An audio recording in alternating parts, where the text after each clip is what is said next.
আসসালামু আলাইকুম বন্ধুরা, সবাইকে ঘরোয়া রান্নাঘরে স্বাগতম। আজকে আমি ছোট ছোট কিউট কিউট কোয়েল পাখির ডিম রান্না করলাম। খুবই মজাদার, অল্প ঝোল রেখে ডিম আলু দিয়ে আমি রান্না করলাম। এই রান্নাটা খুবই মজাদার, ছোট ছোট কিউট কিউট কোয়েল পাখির ডিম রান্না।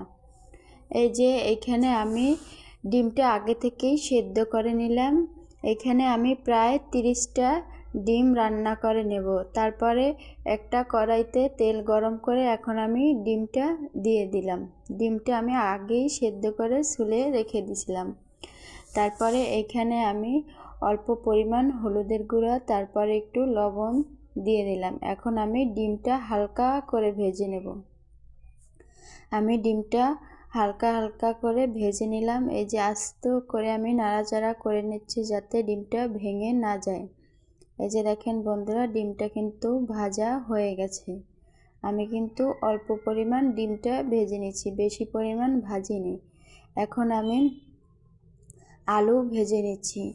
ডিমের ওই তেলেই আমি ছোট ছোট করে আলু কেটে নিলাম। এখন আমি আলুটা ভেজে নিচ্ছি। এই যে দেখেন বন্ধুরা, আলুটা ভাজা শেষ। তারপরে আমি ওই তেলেই পেঁয়াজ বাটা দিয়ে দিলাম 3 চামচ। তারপরে এখানে 1 চামচ জিরা বাটা, 1 চামচ রসুন বাটা, এইগুলো আমি দিয়ে মশলাটা কষিয়ে নিচ্ছি। এই যে দেখেন আমি সুন্দর মতো মশলাটা কষিয়ে তারপরে এখানে আমি অল্প পরিমাণ পানি দিয়ে এখন আমি দিয়ে দেব হলুদের গুঁড়া 1 চামচ। তারপরে এখানে আমি মরিচের গুঁড়া দিয়ে দেব 2 চামচ। তারপরে এখানে আমি পরিমাণ মতো লবণ দিয়ে দিলাম, মরিচের গুঁড়াটাও দিয়ে দিলাম। এখন আমি সুন্দর মতো নাড়াচাড়া করে মশলাটা কষিয়ে নেব। এই যে দেখেন বন্ধুরা, আমি মশলাটা কষিয়ে নিচ্ছি। এখন আমি ডিম আর আলুটা একসাথে দিয়ে দেব। আমি কিন্তু সুন্দর মতো মশলাটা কষিয়ে নিলাম। এই যে দেখেন কত সুন্দরভাবে আমি রান্নাটা করে নিচ্ছি। আমার কাছে এই কোয়েল পাখির ডিম ভুনাটা খুবই ভালো লাগে। আমি প্রায় সময় এরকম করে রান্না করে খাই। খুবই মজাদার এই রান্নাটা।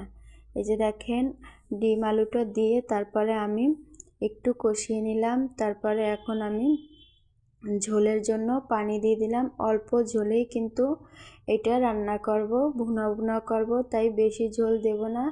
এই যে এখন আমি কিছু পরিমাণ ধনিয়াপাতা কাটিয়ে রাখছিলাম আগে থেকে, তারপরে ওইটা আমি এখন দিয়ে দিলাম। এই যে দেখেন বন্ধুরা, আমি ধনিয়াপাতা কুচিটা কিন্তু দিয়ে দিলাম। তারপর ঢাকনাটা দিয়ে এই যে দেখেন আমার রান্নাটা প্রায় শেষ। আমার ভিডিওটি যদি ভালো লাগে অবশ্যই একটা লাইক, কমেন্ট, সাবস্ক্রাইব করে পাশে থাকবেন। আল্লাহ হাফেজ, সবাই ভালো থাকবেন।